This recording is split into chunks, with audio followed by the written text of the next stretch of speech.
Hi everyone.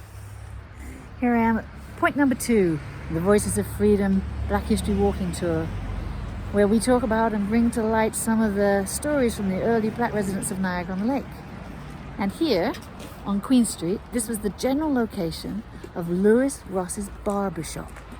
He was the only barber on Queen Street right here in the early 1880s. Now he had a great business sense because he owned a house here on Queen Street, and then he had his barbershop right here in this general location. Now this block apparently was almost totally destroyed in a fire in 1886.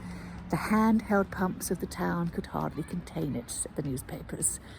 But Mr. Ross was able to salvage quite a lot of his household effects, and he had insurance. Yes, insurance. They had insurance in the 1880s. So he moved his store down to the end there, closer to King Street, where we have just passed the Memorial Clock Tower and where the flashing red light is. And as you can see, he was also quite close to the courthouse. And in his ads, he would say, "I'm right across from the courthouse. Come across and be shampooed, cut, trimmed, washed, and get your whiskers dyed." Whiskers dyed. That's what you did back then, boys. You went and got your whiskers dyed.